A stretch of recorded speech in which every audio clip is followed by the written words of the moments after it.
This place is so sick. And we almost sunk the boat. The water is absolutely incredibly clear. There are landmines everywhere. Our boom is about to fall off. That's not good at all. You ever just want to quit your job, buy a boat, sail around the world? Well, what if we told you that was possible? I'm Raph. And I'm Sasha. With more willpower than money and a dream to become pirates, We bought a sinking sailboat and spent the next 9 months transforming it. into one of the sexiest boats on the 7 seas. There is nothing that can get in the way of us sailing around the world. So grab your popcorn, hit subscribe, and be prepared for one hell of a story. The story of our lives. This is the journey of Spirit Animal.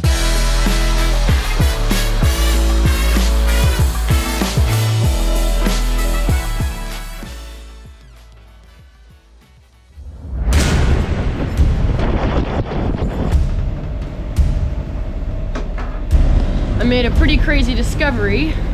Our boom is about to fall off. I'll show you guys.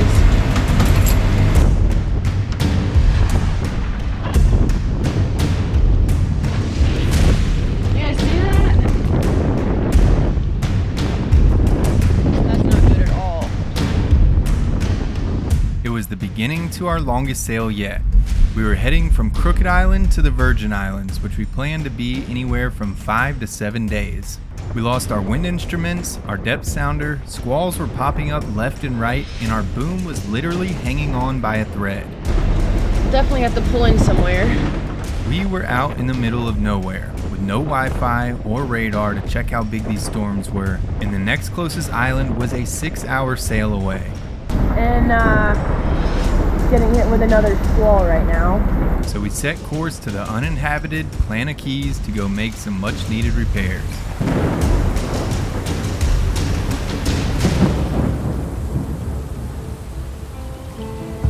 Well, we've had a really rough last couple days. We were planning to head to VI's, but we ended up in a very large squall system and only made it about 20 miles to East Plana Keys. We came in, we tried to get close to the beach, and we almost sunk the boat. It's actually terrifying. Ralph was trying to steer the boat while I was guiding him through the coral heads, and I get to the front of the boat. Right next to us is a coral head, literally like at the surface. And look next to us on our port side, another one on our starboard side. So I was like, Ralph, go up a little bit, turn around, and follow our tracks exactly the same way we came in, because there are landmines everywhere. It's easy to see that we got very lucky. These coral heads are not marked on the GPS, and as we pulled into a very windy and gloomy sunset, the glare on the water made them virtually impossible to see. But somehow we reversed out of there unscathed, found deeper water, and weathered the swelly night so that we could do repairs on the boom this morning. Well, we made it through the night. As you can tell, we have a bit of a windy anchorage, but we made it to the morning. We're in Plana Keys at the moment. We're in the eastern Plana Keys. The water is absolutely incredibly clear. Now we have to fix our boom because it almost fell off yesterday. Look at how close that pin was from falling out. If that pin would have fell out during the storm, we would have had some serious damage. But somehow it managed to hang on by a couple threads. First thing we did was loosen the lines so we could hoist the boom up. But it was very heavy and the pin was bent, so we took a hammer to try to straighten it out. Then we took the main halyard and wrapped it around the front of the boom and hoisted it up to take some of the pressure off the gooseneck. This gave us just enough room to knock the pin back in place. All we had to do now was screw on the nut and we were back in action. Later on, we planned to add some Loctite or a lock washer to prevent this from ever happening again. We are out in the middle of nowhere. That way, the closest island to us is Bermuda, which is probably, I don't know, 1,000 miles. And we had this random can float up, and it looks like a can full of snacks.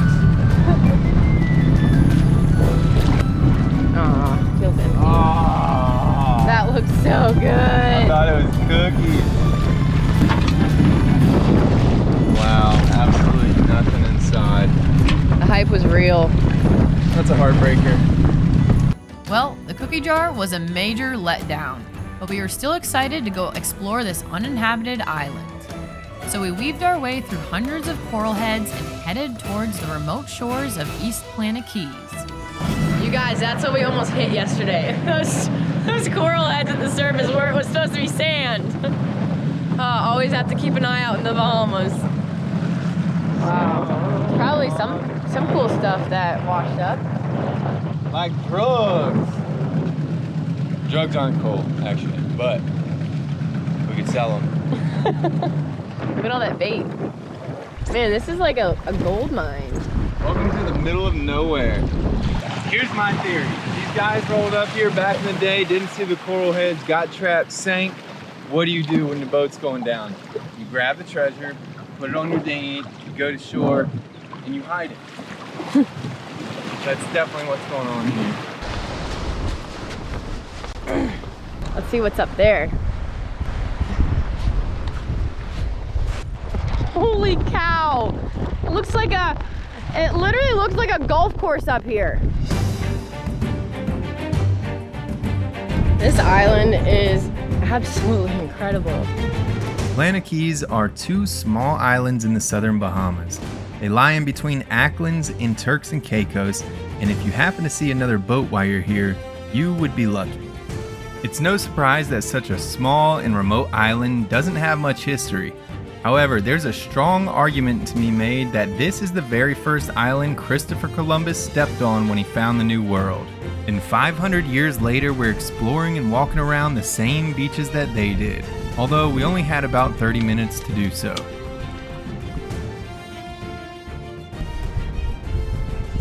Man, I wish we could stay longer. We can't miss this weather window to get to Turks and Caicos, so we're gonna be stuck here. It's so beautiful. Crazy cat. Oh wow, there's more.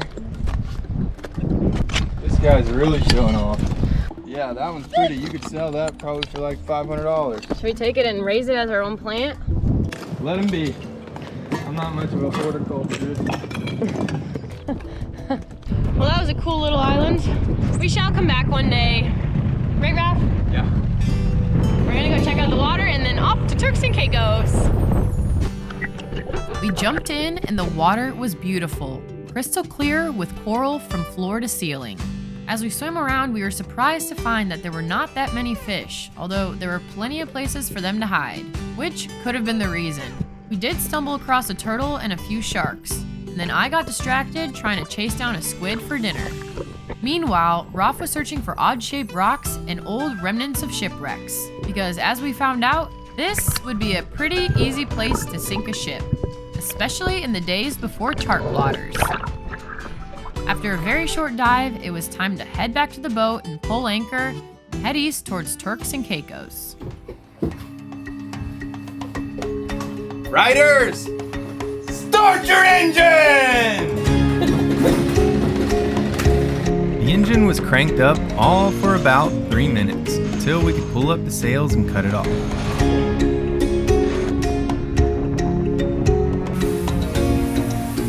We just hit 10 knots. I'm pumped. We are flying. I was recording. Look, 10.3 knots. Wow. Cruising. I feel a lot more comfortable now that Sasha actually checked the weather. I did check the weather, but I didn't know about Cape Maps, and honestly, that is a very critical tool to have. We just found out what Cape Maps were and wish we would have known a long time ago. Before, when the radar was clear, we'd just roll the dice and go, which is why we kept getting stuck in all the random storms and squalls, which is nothing to joke about. But if you check Cape Maps, it tells you the chances of a thunderstorm forming, even if it doesn't show anything on the radar. Now that we have Cape Maps, we are going to be making further cruising plans based off those predictions as well. But anyways, I think we're just gonna aim for Turks, the northwestern side, and stage up there because it looks like there's a lot of thunderstorms between there and Virgin Islands. So we might have to wait till next weekend to get further south. And hopefully we catch some fish. Because we are hungry. We are very Fish! Oh, we're dragging a fish. Is it mackerel? Maybe. Get it, girl, get it. What is that? It's a bird! Oh my we God, got a we bird. got a bird. Oh no! It's okay, we'll help you, Birdie. Poor guy. Come here. Hope you learned your lesson.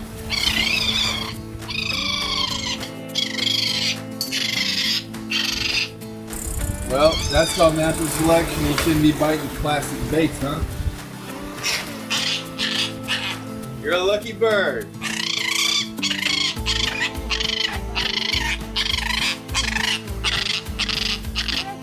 You think he's gonna be able to fly?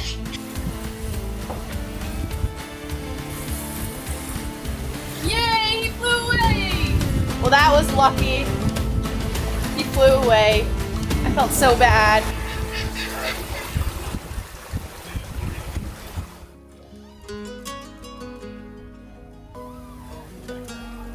We have had an absolutely beautiful day of sailing. Huge difference from yesterday. We're just passing my iguana, and we should be getting to Turks and Caicos tomorrow morning sometime. It's been really chill sailing the last couple hours, but we're about to get past the eastern point, and then we'll be back to open ocean, and hopefully the wind will pick up and we'll be cruising again. We were cruising at 10 knots earlier. It's crazy, but just very chill sailing. It's gorgeous out right now. No fish, but can't win them all.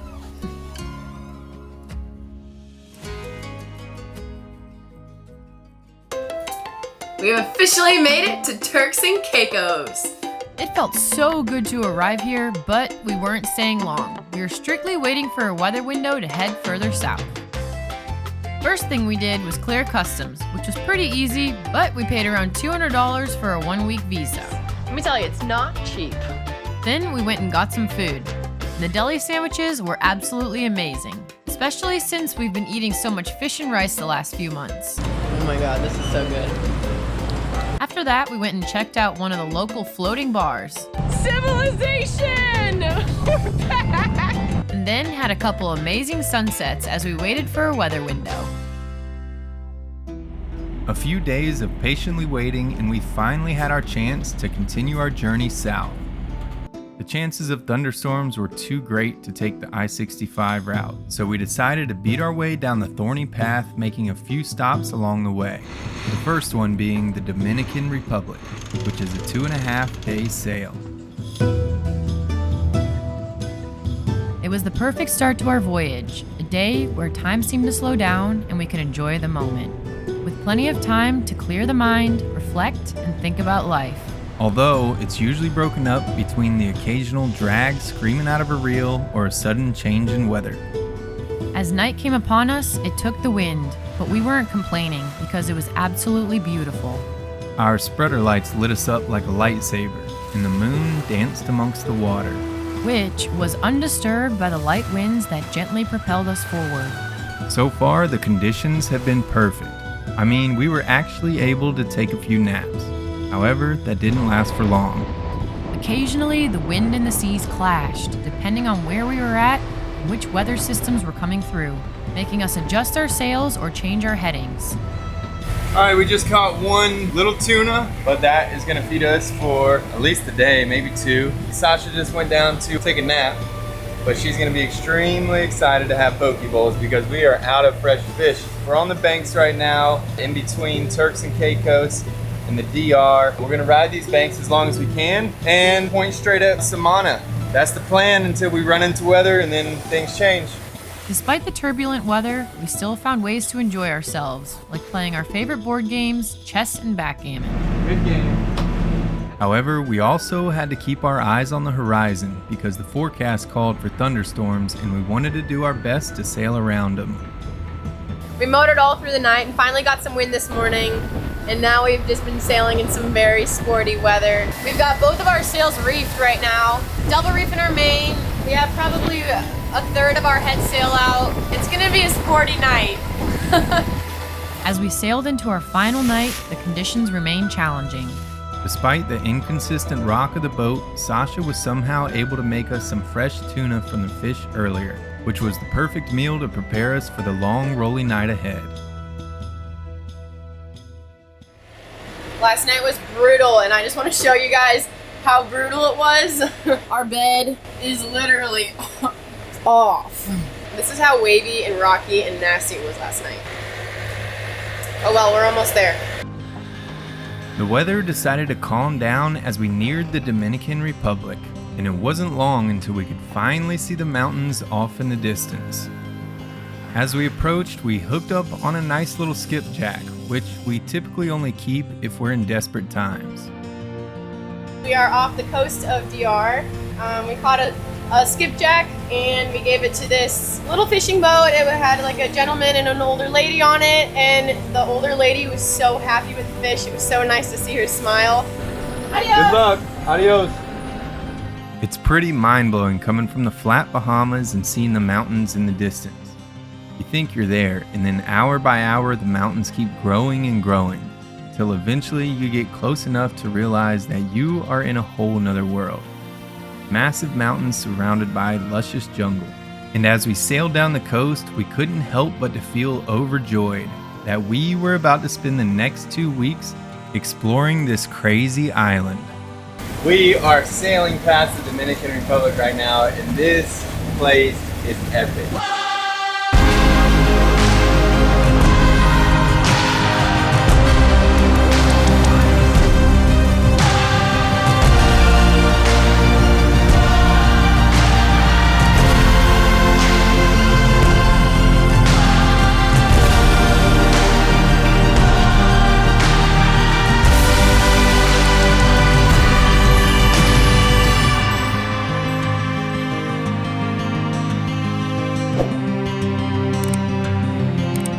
Patrons for making this journey possible, and join us next week for another episode of Spirit Animal.